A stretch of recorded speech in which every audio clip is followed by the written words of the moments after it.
Radha Madhava.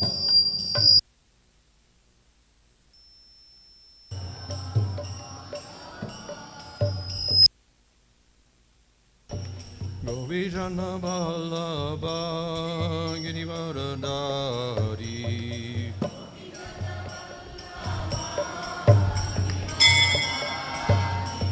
Yasodhanandana Bradajana Ranjana Jamunati Ravanachari Jamunati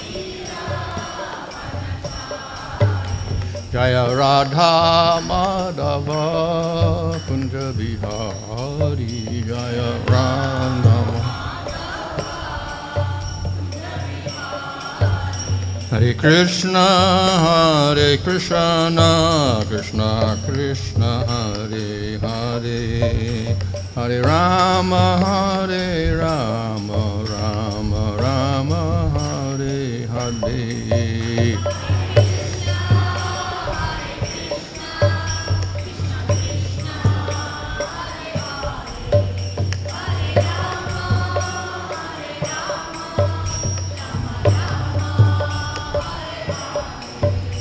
Jaya Prabhupada, Prabhupada, Prabhupada, Jaya Prabhupada, Jaya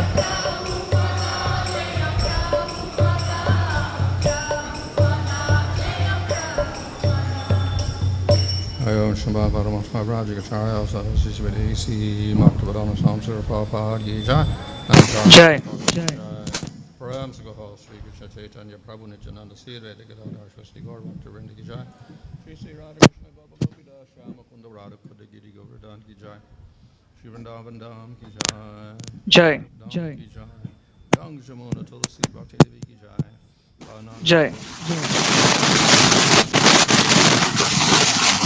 Go Premanandi all glories to some of the devotees, all glories to some of the devotees, all glories to some of the devotees. All glories to Sri Guru and Sri Gurung, all glories to Sri Prabhupada.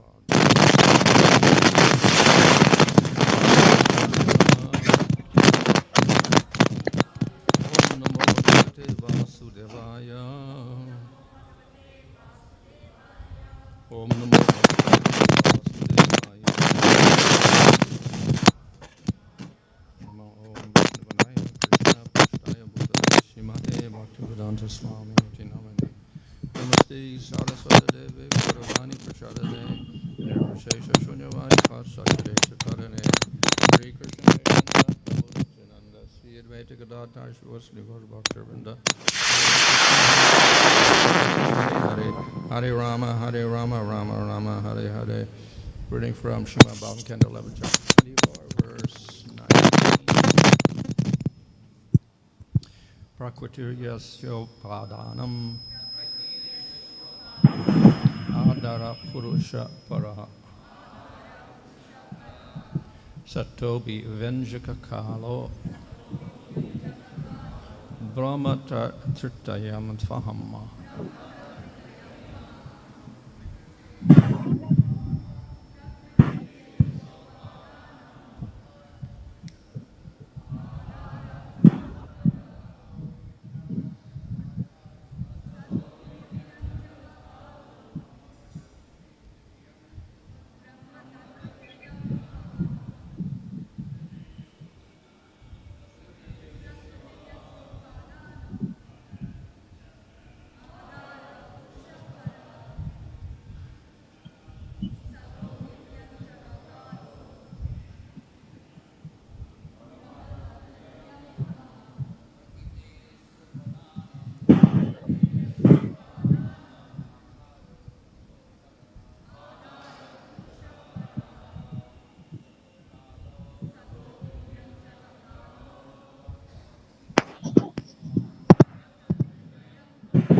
prakṛtiḥ, material nature, yasya, of which, upādānam, ingredient cause, ādhāraḥ, foundation, puruṣaḥ, personality of Godhead, paraḥ, supreme, sato, of the real, abhivyañjakaḥ, agitating agent, kālo, time, Brahma, absolute truth, tat, this, tritayaṁ, group of three, two, but, aham, I. Translation: material universe may be considered real, having nature as its original ingredient and final state. Lord Mahā-Viṣṇu is the resting place of nature, which becomes manifest by the power of time. Thus, nature, Almighty Viṣṇu, and time are not different from me, the Supreme Absolute Truth. Purport: material nature is the energy of the Lord. Mahā-Viṣṇu is his plenary portion, and time represents the Lord's activity. In this way, time and nature are always subservient to the Supreme Personality of Godhead, who creates, maintains, and annihilates all that exists through the agency of its potencies and plenary portions. In other words, Lord Krsna is the absolute truth because he contains all existence within himself. 20. As long as the Supreme Personality of God continues to glance upon nature, the material world continues to exist, perpetually manifesting through procreation the great and variegated flow of universal creation. Purport: although the Mahatattva, impelled by the force of time, is the ingredient cause of this world, it is clearly explained here that the Supreme Lord is personally the only ultimate cause of all that exists. Time and nature are powerless to act without the glance of the Personality of Godhead. He creates unlimited material variety for the sense gratification of the conditioned souls who try to enjoy life as the children of particular parents and as the parents of particular children through the 8,400,000 species of life. I am the basis of the universal form which displays endless variety through the repeated creation, maintenance, and destruction of the planetary systems, originally containing within itself all planets in their dormant state. My universal form manifests the varieties of created existence by arranging the coordinated combination of the 5 elements. Purport: according to Sridhar Swami, the word Maya refers to the Lord in his form as eternal time. At the time of annihilation, the mortal body of the living being becomes merged into food, food merges into grains, grains merges back into earth, earth merges into subtle sensation and fragrance, fragrance merges into water, water further merges into its own quality, taste. That taste merges into fire, which merges into form, form merges into touch, and touch merges into ether, ether finally merges into the sensation of sound. The senses all merge into their own origins, the presiding demigods, and they, O gentle Uddhava, merge into the controlling mind, which itself merges into false ego in the mode of goodness. Sound becomes one with the false ego in the mode of ignorance, and the all-powerful false ego, the first of all the physical elements, merges into the total nature. The total material nature, the primary repository of the 3 modes, dissolves into the modes. These modes of nature then merge into the unmanifest form of nature, and the unmanifest form merges into time. Time merges into the Supreme Lord, present in the form of the omniscient Mahapuruṣaḥ, the original activator of all living beings.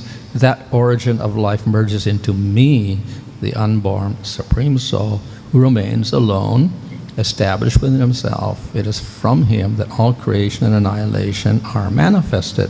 Purport: the annihilation of the material world is the reversal of the process of creation, and ultimately everything is merged to rest within the Supreme Lord, who remains full in his absolute position. 28. Just as the rising sun removes the darkness of the sky, similarly the scientific knowledge of the cosmic annihilation removes all illusory duality from the mind of a serious student. Even if illusion somehow enters his heart, it cannot remain there. Purport, just as the brilliant sun removes all darkness from the sky, a clear understanding of the knowledge spoken by Lord Krishna to Uddhava removes all ignorance concocted by the material mind. One will then no longer accept the material body as the self. Even if such illusion temporarily manifests within one's consciousness, it will be driven away by the resurgence of one's spiritual knowledge. Thus I, the perfect seer of everything material and spiritual, has spoken this knowledge of Sankhya, which destroys the illusion of doubt by scientific analysis of creation and annihilation. Purport, Lord Krishna here explained that the material mind accepts and rejects many different concepts of life, generating innumerable false arguments about the actual process of perfection. But a person who takes shelter of the lotus feet of the Supreme Personality of Godhead can see everything with clear intelligence. One who understands how the Supreme Lord creates and annihilates can be liberated from material bondage and devote himself to the eternal service of the Supreme Lord. So this concludes the chapter, and it discusses the destruction of everything. இவ்வாறு இந்த அத்தியாயம் நிறைவு பெறுகிறது. இது அழிதலை பற்றி விளக்குகிறது. Previously, the creation was described, how Mahā-Viṣṇu glances, and then Mahatma forms, and Ahankara, etc. forms. இதற்கு முன்பு எவ்வாறு உற்பத்தி ஏற்படுகிறது என்பது விளக்கப்பட்டது. மகாவிஷ்ணுவிடமிருந்து பௌதிக இயற்கை எவ்வாறு உண்டாகிறது என்பது நமக்கு விளக்கப்பட்டது. So by the will of the Lord, the universes manifest, and then again they all disappear. இவ்வாறு பகவானுடைய இச்சையின் காரணமாக பிரபஞ்சங்கள் உற்பத்தியாகின்றன, இறுதியில் அவரிடம் லயமாகின்றன. So the previous verses were talking about how the clay remains even though the pot is destroyed. முந்தைய ஸ்லோகங்களில் இவ்வாறு பானை உடைக்கப்பட்டாலும் கூட களிமண் அதுவாகவே இருப்பதை பற்றி நாம் பேசினோம். So similarly, whole universe is there, created out of prakrti. It merges back into prakrti. இவ்வாறு பிரகிருதியிலிருந்து சிருஷ்டி செய்யப்பட்ட பிரபஞ்சம் பிரகிருதியிலேயே லயமாகிறது. But then we see it goes further than that. We have time factor, and then we have Supreme Lord. இதையும் கடந்து செல்வதையும் நாம் காண்கிறோம். இதற்கு அப்பால் காலம் இருக்கிறது, காலத்திற்கு அப்பால் பரமபுருஷ பகவான் இருக்கிறார். So everything disappears and only the Supreme Lord remains. அனைத்தும் அழிந்து போய் இறுதியில் பரமபுருஷ பகவான் மட்டுமே மீதம் இருக்கிறார். So the Lord is there in the beginning, he's there in the middle, he's there in the end. எனவே பகவான் ஆரம்பத்திலும் நடுவிலும் இறுதியிலும் இருக்கிறார். So therefore he is the absolute truth, the highest entity. எனவே அவரே பரம சத்தியமாவார், அனைத்துக்கும் உன்னதமான நிலையில் இருக்கிறார். Now of course the argument is there, okay, the highest entity is this something or other. Is it impersonal or is it personal? ஆனால் வாதம் என்னவென்றால் எல்லாவற்றுக்கும் மேலாக ஒருவர் இருப்பதை ஏற்றுக்கொள்கிறோம், ஆனால் அது ஒரு நபரா அல்லது அருவமா? So the Sankhya philosophers don't even believe that it exists. Only there's jiva and prakrti, that's it. There is no further thing. சங்கிய தத்துவவாதிகள் ஜீவாத்மாவும் பிரகிருதியும் மட்டுமே இருப்பதாகவும் அதற்கு அப்பால் யாரும் இல்லை என்றும் கருதுகிறார்கள். But the logicians, the Nyayikas, they will say no, there is also a supreme entity there. ஆனால் தத்துவவாதிகளும் நியாயவாதிகளும் இவற்றுக்கும் அப்பால் ஒரு பரமபுருஷர் இருக்கிறார் என்று கூறுவார்கள். But it's impersonal. ஆனால் அவர் அருவம் என்பார்கள். Shankaracharya says that everything is actually illusory, so nothing really happens at all, only Brahmana is there. சங்கராச்சாரியார் அனைத்தும் மாயை, எனவே இருப்பது எதுவுமே இல்லை, பிரம்மன் மட்டுமே இருக்கிறது என்று கூறுவார். So only Brahman exists, everything else is illusion. பிரம்மன் மட்டும் இருக்கிறார், மற்ற அனைத்தும் மாயை என்பார். But of course here's the opposite. No, the world is real, it's not an illusion. ஆனால் இங்கு அதற்கு எதிர்மறையான ஒரு தத்துவம் விளக்கப்படுகிறது, பிரபஞ்சம் இருக்கிறது, அது உண்மையானது என்று. But who is that entity? So Bhagavatam says it's Supreme Lord. ஆனால் அந்த பிரபஞ்சமாக விளங்குபவர் யார்? பாகவதம் விளக்குகிறது, அது பரமபுருஷ பகவானே என்று. So in the very beginning of the second canto there are the four chatusloki, the main verses of the Bhagavatam were spoken by Supreme Lord to Brahma. இரண்டாவது ஸ்கந்தத்தின் தொடக்கத்திலேயே சதுஸ்லோகி பாகவதம் எனக்கூடிய அந்த 4 ஸ்லோகங்கள் பரமபுருஷ பகவானால் பிரம்மாவுக்கு பேசப்படுகின்றன. So that those verses represent the whole Bhagavatam. இந்த ஸ்லோகங்கள் முழு பாகவதத்தையும் நமக்கு பிரதிநிதித்துவப்படுத்துகின்றன. So that first verse says, aham evasam evagre. Before everything, I only exist. அதன் முதல் ஸ்லோகம் அனைத்தும் உற்பத்தியாவதற்கு முன்னால் நான் மட்டுமே இருக்கிறேன் என்று கூறுகிறது. And then after everything, I only exist. அதன் பிறகும் இறுதியில் நான் மட்டுமே மீதம் இருக்கிறேன் என்று கூறுகிறது. So of course our acharyas say this will indicate, yes, Supreme Lord is everything, and it's not impersonal because he's saying I. He's speaking. ஆச்சாரியர்கள் நமக்கு விளக்குகிறார்கள், பரமபுருஷ பகவான் இருக்கிறார், ஆனால் அவர் அருவம் அல்ல, நான் என்று கூறுவதன் மூலமாக அவரை ஒரு உருவமாக அறிய வேண்டும். So the source of the universe is not something impersonal, but it's a Supreme Lord who has a personal identity. பிரபஞ்சத்தின் தொடக்கம் ஒரு அருவம் அல்ல, தனக்கென்று ஒரு அடையாளம் இருக்கக்கூடிய பரமபுருஷ பகவானே இதன் தொடக்கம்.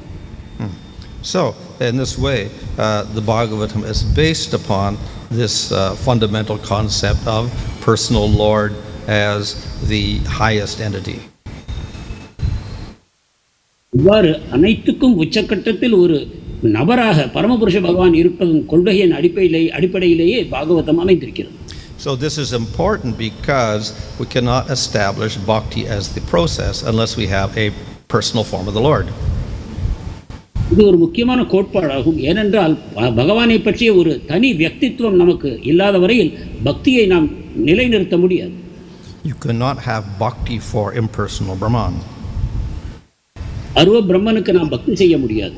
Because you cannot serve with devotion something that has no form. உருவமற்ற ஒன்றுக்கு அன்பான பக்தி தொண்டு செய்ய முடியாது. And from which you're non-different. அவரிடமிருந்து நாம் மாறுபட்டவர் அல்ல என்னும் பொழுது. So that is why the Bhagavatam makes it very clear that the Supreme Lord is a personal entity. எனவே பாகவதம் நமக்கு தெளிவுபடுத்துகிறது பரமபுருஷர் என்பவர் ஒரு தனி நபர் ஆவார் என்று. Of course the argument can be given, okay, so yes, the Lord is describing, yes, I am the source of everything, but who is that Lord? அப்பொழுது மற்றொரு வாதம் எழலாம், பகவான் கூறுகிறார் நான் தான் அனைத்துக்கும் மேலானவன் என்று, ஆனால் அவர் யார் என்று எப்படி அறிவது? So many will say it's Vishnu. பலர் அவர் விஷ்ணுவே என்று கூறுவார். Because we have Upanishads that also talk about this and says I am there before everything, etc. So by context it should be Vishnu. உபனிஷத்துகளும் இதையே பேசுகின்றன, அனைத்துக்கும் முன்னால் நான் இருக்கிறேன் என்று கூறப்படுகிறது. எனவே இவை அனைத்தும் விஷ்ணுவையே குறிக்கிறது என்று கூறலாம். And even in the Bhagavatam itself there is Brahma meditating because he can't create the universe, and then the Lord appears before him, so we assume it is Vishnu. பாகவதத்திலும் கூட பிரம்மதேவர் தியானிக்கிறார், தன்னால் சிருஷ்டியை செய்ய முடியவில்லை என்று. அப்பொழுது கர்ப்போதகசாயி விஷ்ணுவின் மூலமாக அவர் உபதேசத்தை பெறுகிறார். And then there's a description of how Brahma sees Vaikuntha, it seems. அதே சமயத்தில் பிரம்மா வைகுண்டத்தின் தரிசனத்தை பெறும் விளக்கத்தையும் நமக்கு தரப்படுகிறது. So then people will say, okay, so we'll accept the scripture perversion as Narayan, Vishnu. எனவே அந்த பரமபுருஷர் நாராயணர் என்பதை ஏற்றுக்கொள்வோம் என்று மக்கள் கூறலாம். But then our acharyas say, no, actually it's Krsna. ஆனால் நமது ஆச்சாரியர்கள் கூறுகிறார்கள் இல்லை, அது கிருஷ்ணரே என்று. So the whole thing is Krishnastu Bhagavan Swayam, so ultimately the I who's speaking must be Krsna. கிருஷ்ணஸ்து பகவான் ஸ்வயம் என்னும் அடிப்படையில் அனைத்திற்கும் அடிப்படையாக பேசுபவர் கிருஷ்ணரே ஆவார் என்று அறிய வேண்டும்.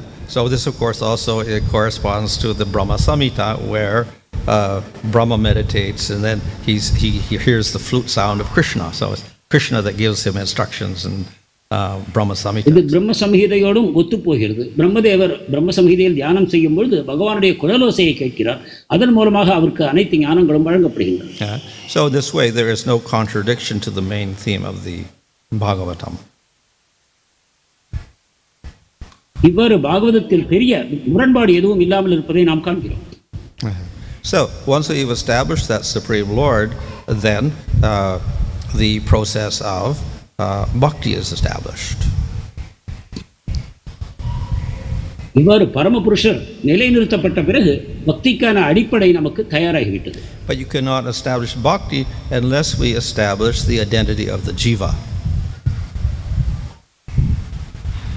பகவானுடைய அடையாளத்தை நாம் தீர்மானம் செய்யாத வரையில் பக்தியை நாம் தீர்மானம் செய்ய முடியாது.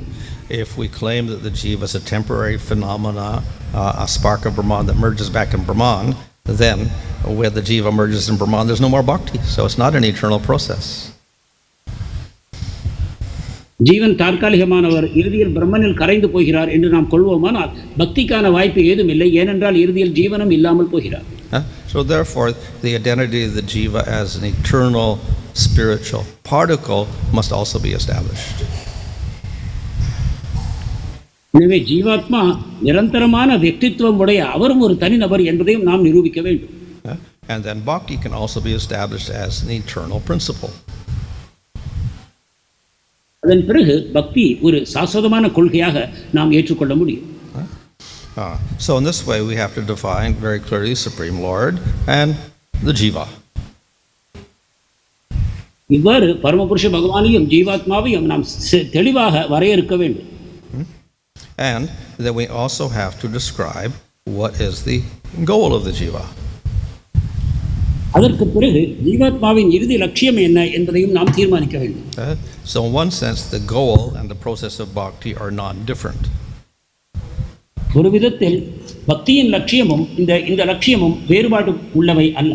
Bhakti and prema we can equate, they're the same thing.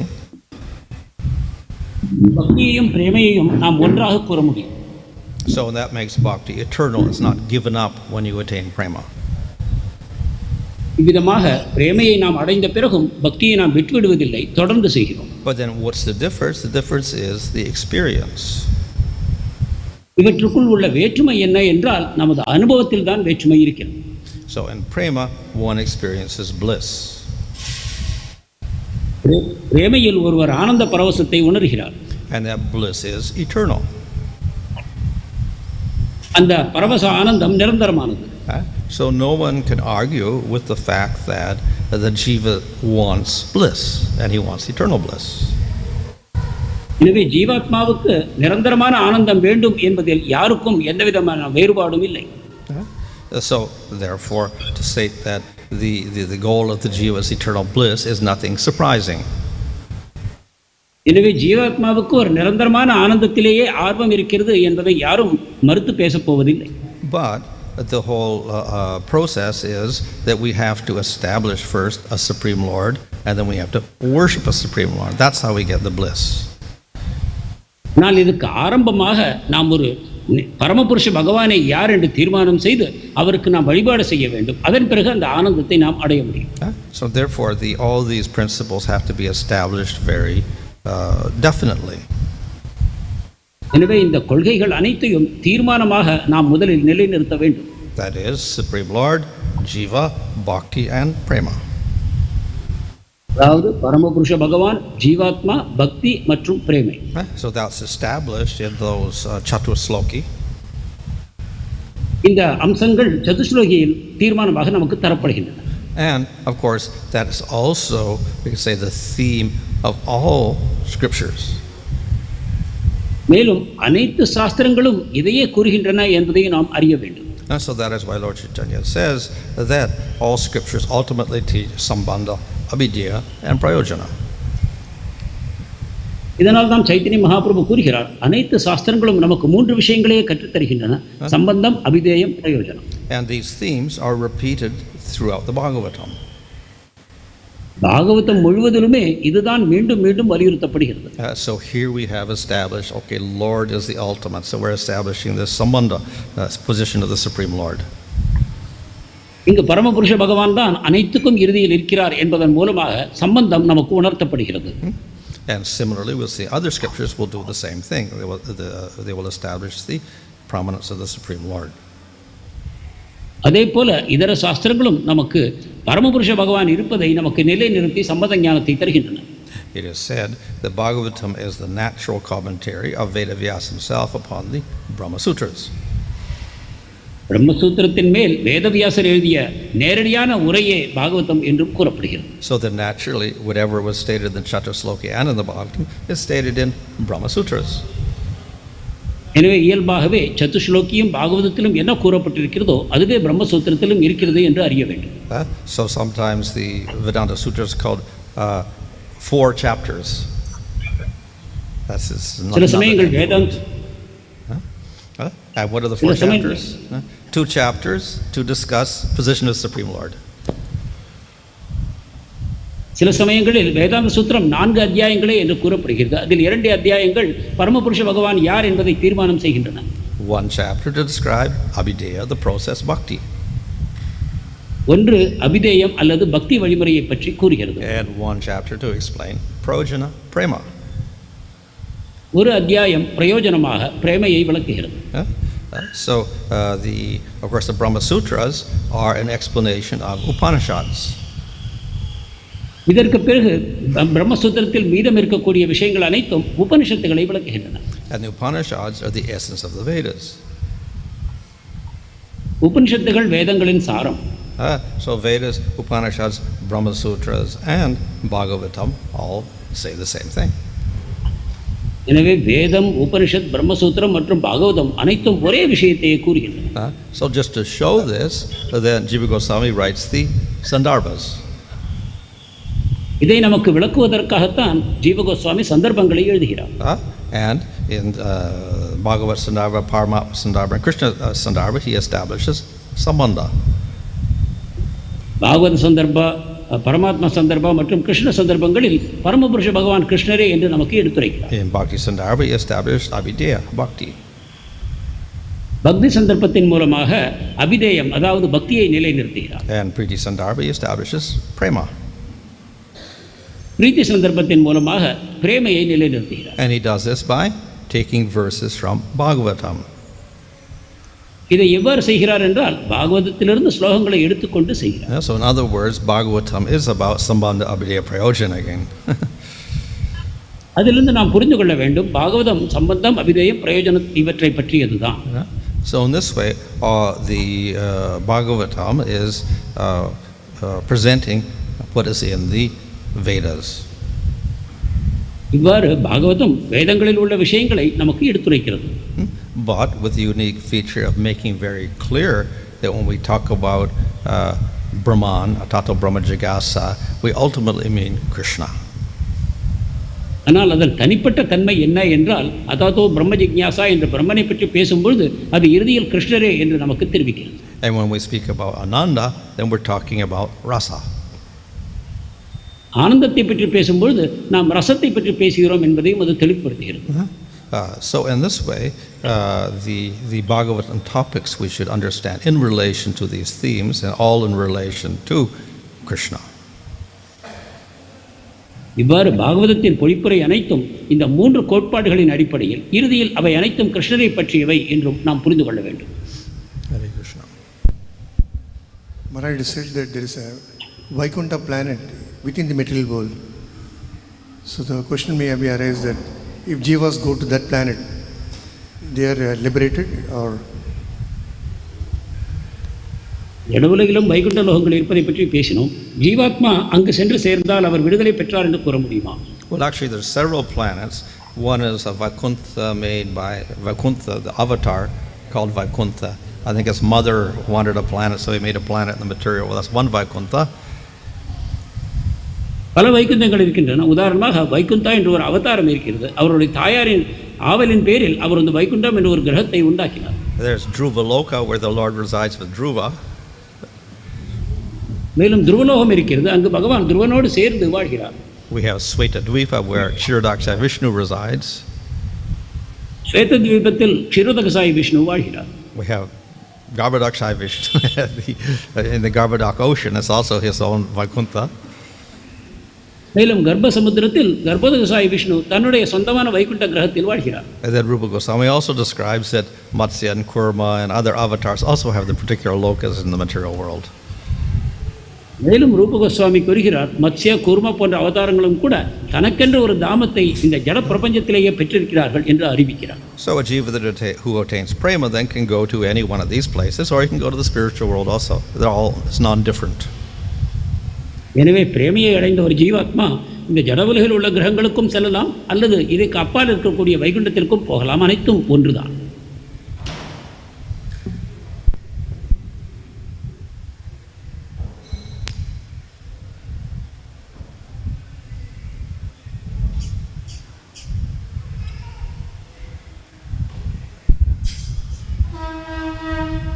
this process of creation and destruction, can it be seen by the higher superior living beings? Can it be visually seen at the time? Well, they're not there. They're only created afterwards.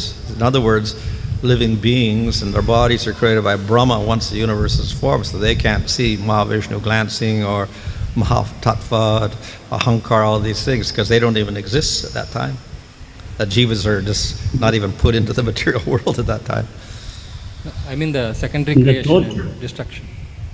This process of the elements going and combining all this, can it be seen? Huh? These elements manifesting and getting destroyed. Secondary creation and destruction, can it be seen? Can it be seen? Yeah. Well, again, there in secondary creation, that's where the living entities are created. So from Brahma, he creates the animals and the plants and the devatas and the human beings, etc. So obviously they can't see that because they're just getting created at that time. தோற்றம் அழிவு போன்ற விஷயங்களை உயர்ந்த உயிர்வாழிகள் காண முடியுமா என்பது கேள்வி. மகாராஜர் கூறிய பதில், உயிர்வாழிகள் அனைத்துமே பிரம்மாவினால் சிருஷ்டிக்கப்படுகின்றன என்ற காரணத்தினால் தோற்றத்தையும் அழிவையும் அவர்கள் பார்க்க வாய்ப்பு இல்லை என்று. மேலும் கேட்கப்பட்ட கேள்வி என்னவென்றால், இரண்டாவது முதலில் விஷ்ணு உண்டாக்கிய பிறகு பிரம்மதேவர் சிருஷ்டி செய்கிறார், அந்த சிருஷ்டியை காண முடியுமா என்ற கேள்விக்கு மகாராஜர் கூறிய பதில், பிரம்மதேவரே உயிர்வாழிகளுக்கு சரீரங்களை தருகிறார், எனவே அதற்கும் வாய்ப்பு இல்லை. So the living entities could see creation and destruction of the individual bodies, that is birth and death as we know it. ஆனால் தனிப்பட்ட விதத்தில் ஒருவர் உடலை பெறுவது, மீண்டும் மரணம் அடைவது, இவற்றை நாம் அறிந்திருக்கிறோம். And the devatas can see the creation and destruction that occurs when the different yugas manifest. அதே போல உயர் கிரகத்தில் உள்ள தேவர்கள் வேறு யுகங்களில் வேறு உற்பத்தி உண்டாவதை அவர்களால் காண முடியும். And if you're on Brahma Loka, then you see the destruction of Indra, etc., because there's 14 Indras in one day of Brahma. பிரம்மலோகத்தில் இருப்பவர் இந்திரலோகத்தின் அழிவையும் பார்க்க முடியும், ஏனென்றால் பிரம்மாவின் ஒரு தினத்தில் 14 இந்திரர்கள் தோன்றுகிறார்கள். And of course they can see the destruction of the whole universe, so to speak, at the night of Brahma. மேலும் பிரம்மதேவரின் இரவு வரும்பொழுது இந்த பிரபஞ்சம் முழுவதும் அழிவதையும் அவர்கள் காண முடியும். But that's as far as they can see. இவ்வளவுதான் அவர்கள் அதிகபட்சமாக காணக்கூடியதாகும்.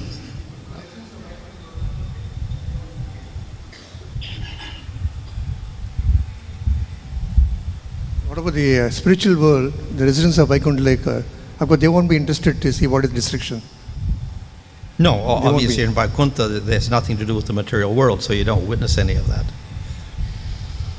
ஆன்மீக உலகத்தில் உள்ள வைகுண்டவாசிகள் இந்த ஜட உலகத்தை பற்றி காண்பதில் அவர்களுக்கு எந்த ஆர்வமும் இல்லை, அவர்கள் இவற்றை காண்பதும் இல்லை.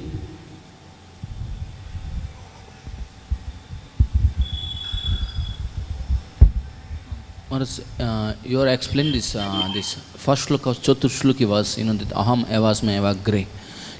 Okay, so there this Mayavadi, they take the aham means, they take like, only the Supreme Lord, Brahman, they take it. Okay, but according to Vaishnava explanation, aham means living entity included with the Lord.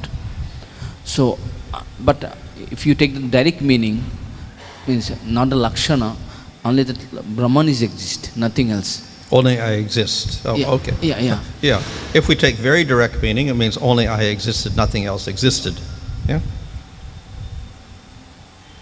சதுஸ்லோகியின் முதல் ஸ்லோகத்தில் அகம் என்று பகவான் கூறுவது மாயாவாதிகள் பிரம்மம் பேசுவதாக கூறுவார்கள். ஆனால் நாம் கூறும்பொழுது அதில் கிருஷ்ணர் பேசுகிறார், அவருக்குள் ஜீவாத்மாக்கள் அனைத்தும் இணைந்திருக்கின்றன என்று நாம் கூறுகிறோம். அப்பொழுது அதுவும் பிரம்மம் என்ற பொருளையே தருகிறது. மகாராஜர் அதை ஆமோதிக்கிறார். But then we can protest that, well, then what happens to the spiritual world? It doesn't exist.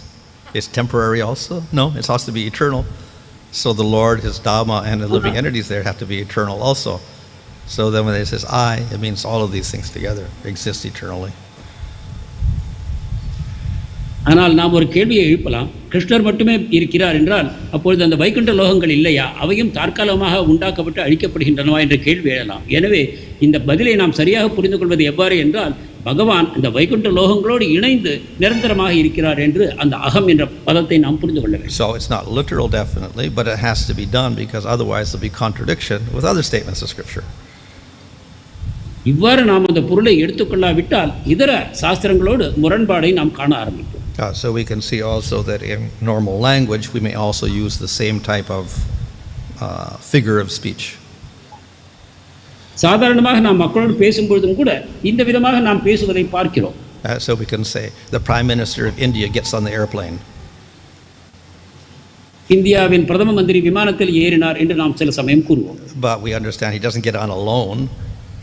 There must be a pilot there, there must be his secretary there, there must be so many other people there to do things on the airplane, the stewardesses, everybody goes on the airplane. But if he goes on the airplane, it means everybody goes with him, his attendants go with him. ஆனால் நாம் புரிந்து கொள்கிறோம், பிரதம மந்திரி விமானத்தில் ஏறினார் என்றால் விமான ஓட்டி, பணிப்பெண்கள் மற்றும் அவருடைய காரியதரிசிகள் அனைவரும் அந்த விமானத்தில் ஏறினார்கள் என்பதை நாம் அறிகிறோம். So therefore the lakshana can be used where necessary. As we say, there's a village on the Ganga river. So obviously it's not floating on top of the Ganga, it's on the bank of the Ganga, so we have to necessarily say it doesn't mean on the Ganga but on the bank of the Ganga, because otherwise it doesn't make sense. இவ்வாறு நேரடியான பொருள் நமக்கு சரியான விளக்கத்தை தராத பொழுது இந்த லட்சண அர்த்தத்தை நாம் எடுத்துக்கொள்ளலாம். உதாரணமாக கங்கையில் இருக்கும் கிராமம் என்று ஒரு கூறுவாரானால் அந்த கிராமம் கங்கையில் இல்லை, கங்கை நதியின் கரையில் தான் இருக்கிறது என்பதை நாம் அறிந்து கொள்கிறோம். Do they have this concept of like in the nityavadda nityamukta concept? What? That this Brahmavadi or Mayavadi, do they have this concept of this nityavadda and nityamukta? They don't accept this. The jivas don't exist. Yeah. But Srimad Bhagavatam we see there is a statement regarding this. How do they explain this nityavadda nityamukta? How do they explain that? பிரம்மவாதிகள் நித்தியபத்தர் நித்தியமுக்தர் என்ற கொள்கைகள் அவர்களுக்கு இருக்கின்றனவா, இதை அவர்கள் எவ்வாறு விளக்குகிறார்கள்? A little bit of Brahman falls under ignorance, and then when it's liberated, then it's back into Brahman. பிரம்மனில் ஒரு சிறு பகுதி மாயைக்குள் விழுகிறது, அதன் பிறகு அது முக்தி அடைகிறது, அப்பொழுது மீண்டும் அது பிரம்மனாகிறது. இவ்வாறு தான் அவர்கள் விளக்குவார்கள். Of course we can argue, well, that Brahman changes. Part of it becomes separated and reunites, so there's change in Brahman. அப்பொழுது நாம் அவர்களுக்கு பதிலுக்கு வாதிக்கலாம், பிரம்மனின் ஒரு சிறு பகுதி மாயைக்குள் வருகிறது, மீண்டும் பிரம்மனாக மாறுகிறது என்றால் பிரம்மனுக்குள் விகாரம் உண்டாகிறது, மாற்றம் உண்டாகிறது, அது உங்கள் கொள்கைக்கு முரணானது என்று நாம் கூறலாம். And of course you could also argue, well, how can ignorance operate on the Supreme Lord, and what is it if it doesn't exist? How can ignorance do anything? Unless there's something besides பகவானே இல்லை என்று கூறுகிறது, மாயை என்பதும் இல்லை என்று ஆகிறது. அப்பொழுது அந்த மாயை அவர் மீது எவ்வாறு செயல்படுகிறது என்று நாம் விளக்க முடியாது. Hare Krishna Maharaj, two questions I have. One is the bhakti that is shown by the impersonalist towards the deity that they are worshipping. So what kind of a bhakti we can consider? The bhakti of an impersonalist or these other people, worshippers of Devata, is not real bhakti. Not the we see bhakti. It's not the same thing. It doesn't. அருவவாதிகள் செய்யும் பக்தியை எவ்வாறு புரிந்து கொள்வது? அதற்கு மகாராஜ் கூறிய பதில், அருவவாதிகளும் தேவதைகளை வழிபடுபவர்களும் செய்வது உண்மையான பக்தி அல்ல. When we talk about bhakti, we ultimately mean pure bhakti. நாம் பக்தியை பற்றி பேசும்பொழுது தூய பக்தியை பற்றியே பேசுகிறோம். No, we have some people who will do a mixed bhakti, but they have faith in a Supreme Lord who is, has a form and he's beyond the material world. So that's one step down, but it's acceptable. சிலர் கலப்பட பக்தி செய்தாலும் கூட அனைத்துக்கும் அப்பால் பரமபுருஷ பகவான் இருக்கிறார், அவர் இந்த மாயைக்கு அப்பாற்பட்டவர் என்று அவருக்கு பக்தி செய்யும் பொழுது அது இரண்டாம் தரமான பக்தி என்றாலும் அதை நாம் ஏற்கிறோம். But then we have those who will worship Supreme Lord as a devata with a material body. So that is offensive. அதன் பிறகு பரமபுருஷரை ஒரு தேவராக பௌதிக சரீரம் உடையவராக சிலர் வழிபடுகிறார்கள். அதை நாம் ஏற்க முடியாது, அது அபராதமாகும். Or as the Mahā-Viṣṇu say, Vishnu is just a manifestation of sato good. So he's also material and ultimately temporary.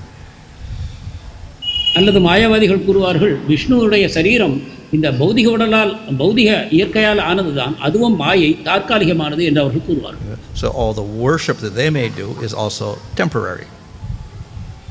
எனவே அவர்களுடைய வழிபாடுகளும் தற்காலிகமானவை. So again, offensive. அதுவும் அபராதமாகிறது. So it doesn't lead to any results because of their bhakti and well, offenders to the Lord, what they do, they fall from their position. அத்தகைய பக்திக்கு நல்ல விளைவு உண்டாகாதா என்ற கேள்விக்கு மகாராஜர் கூறிய பதில், அபராதத்தை செய்வதன் மூலமாக தன் நிலையிலிருந்து விழுவது மட்டும்தான் ஏற்படும். And one more question, Maharaj, like when this winding up process of the universe is happening, So there is no role of Shambhu there because Shambhu was created before the creation. So there is no role of Shambhu there. When the winding up process of the universe is happening, there is no role of the Shambhu, Lord Shambhu. Well, actually, she was eternal. So he manifested in the world as Vishnu also manifests through Brahma or anybody else, but he's actually eternal. So therefore, at the end, he's there, and he causes destruction because he's in charge of Tamagun. So he's there, and he has his eternal abode above the material world. பிரளயத்தில் சிவபெருமானுக்கு பங்கு இல்லையா? ஏனென்றால் அவரும் பிரம்மதேவரிடமிருந்தே தோன்றுகிறாரே என்ற கேள்விக்கு மகாராஜருக்குரிய பதில், சம்பு அதாவது சிவபெருமான் பிரம்மதேவருக்கும் அப்பாற்பட்டவர். அவருக்கு என்று ஒரு தாமம் ஜடவுலகத்துக்கு அப்பால் இருக்கிறது. அவர் ஜடவுலகத்திற்குள் தோன்றுவது ஒரு காரணத்திற்காகத்தான். இறுதியில் பிரளயம் உண்டாக வேண்டும் என்னும்பொழுது சிவபெருமான் அந்த பொறுப்பை ஏற்றுக்கொள்கிறார். அந்த பிரளயத்தை அவர் நடத்தி வைக்கிறார். Few online questions. Hare Krishna Maharaj. This is Sureshwar Srinivas reading out the questions. Just in the interest of time, I'll keep it very short. Maharaj, we saw about the destructions today. This seems to be more of from a gross elements destruction. So can we also assume that in the pralaya, the subtle elements are also destructed, including the false ego of all the jivas, etc. and all that? இப்பொழுது நாம் பிரளயத்தை பற்றி பேசினோம். அதில் ஸ்தூலமான அழிவை பற்றி நாம் அதிகமாக பேசியிருக்கிறோம். சூக்ஷ்மமான மூலகங்களும் கூட அவ்வாறு அழிவை சந்திக்கின்றனவா?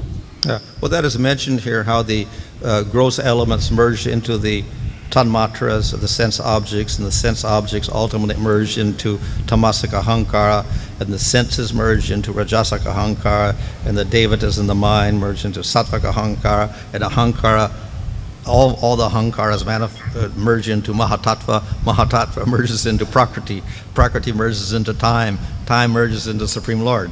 So yeah, all the subtle elements and the gross elements ultimately disappear. இந்த கேள்விக்கான விடைகளையும் இன்று கண்ட ஸ்லோகங்களில் நாம் பார்த்தோம். எவ்வாறு ஜட பொருட்கள் அனைத்தும் அவற்றுக்கான தன்மாத்திரைகள் மற்றும் புலன்கள் அவற்றுக்குள் கரைந்து போகின்றன. அதன் பிறகு இறுதியில் அவை மனத்துக்குள்ளும், மனம் போலி அகங்காரத்திற்குள்ளும், அதன் பிறகு அவை அனைத்தும் இயற்கையுடன் கரைந்து போகின்றன. அதற்கு அப்பால் காலம் இருக்கிறது. அந்த காலமும் கரைந்து போய் பரமபுருஷ பகவானுக்குள் லயமாகிறது என்று விளக்கப்பட்டது.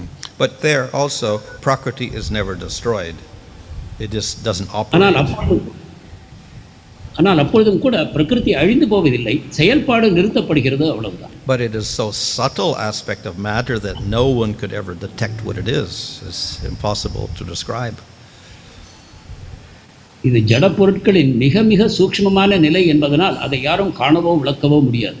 And from it come infinite number of universes. அதிலிருந்து கணக்கற்ற பிரபஞ்சங்கள் தோன்றின. Maharaj mentioned a point about the Srimad Bhagavatam is all about sambandha, abhidheya and prayojana. But then we also see that in second canto it is mentioned that the 10 topics, atra sarga, visarga and ishanu katha and all that, Maharaj. The latter one is that the external reason and the former one is that the internal reason of Srimad Bhagavatam. Formal? Maharaj, sorry, I'll repeat that question, Maharaj, maybe a little unclear. Maharaj mentioned the point of, Prabhu will split the question, that the whole purpose of Srimad Bhagavatam is to establish sambandha, abhidheya and prayojana. Bhagavatam சம்பந்தம், அபிதேயம், பிரயோஜனம் என்ற 3 கோட்பாடுகளை பற்றியது என்று நீங்கள் கூறினீர்கள். Yeah. But then we also see in second canto that the 10 topics of Srimad Bhagavatam is mentioned, including ashraya. How do we look at that, Maharaj? Well, as I mentioned, ஆனால் பாகவதத்தின் 10 தலைப்புகள் 2வது ஸ்கந்தத்தில் கூறப்படுகின்றன. அவற்றில் ஆஸ்ரயா வரை 10 விஷயங்கள் தரப்படுகின்றன.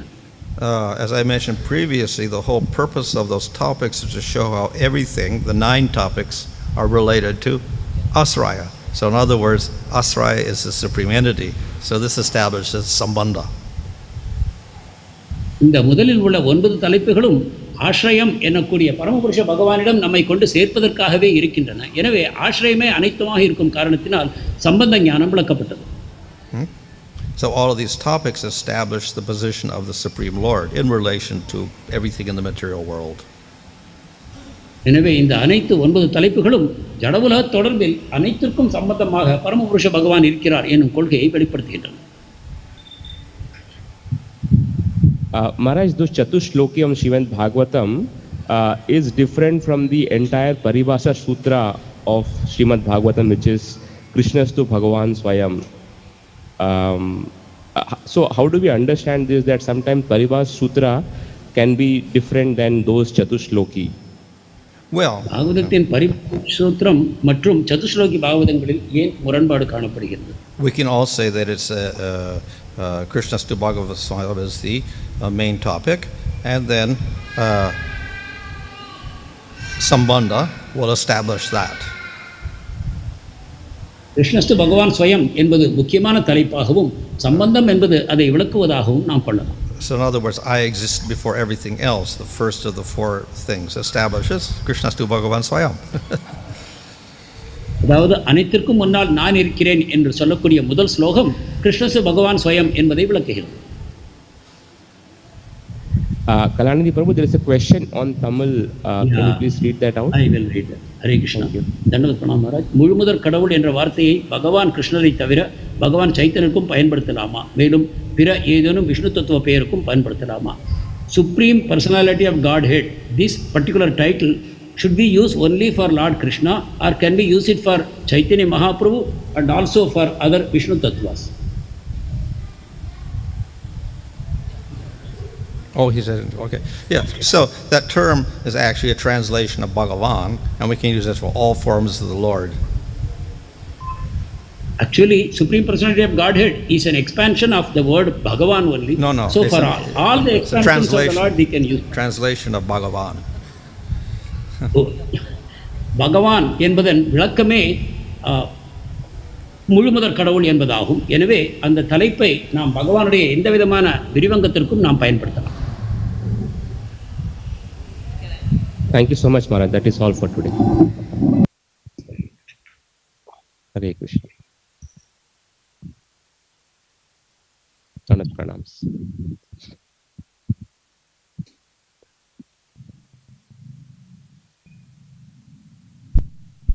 Hare Krishna.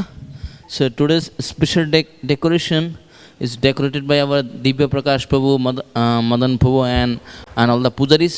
So let us chant one time Hare Krishna Mahamantra so that they can do more and more service for the pleasure of Shri Sharda, Krishna Lalita Vishaka, God Nitai, Jagannath, Brother Subudhamani, by chanting one time loudly Hare Krishna Mahamantra. Hare Krishna, Hare Krishna, Krishna Krishna, Krishna, Hare Hare, Hare Rama, Rama Rama. Also, many devotees will be wondering why Krishna is in the forest today. Because this is a change of season from summer to rainy season. In Vrindavan, many temples, especially Banki Bihari, the deity altar is filled with creepers and trees and flowers and different types of greenery.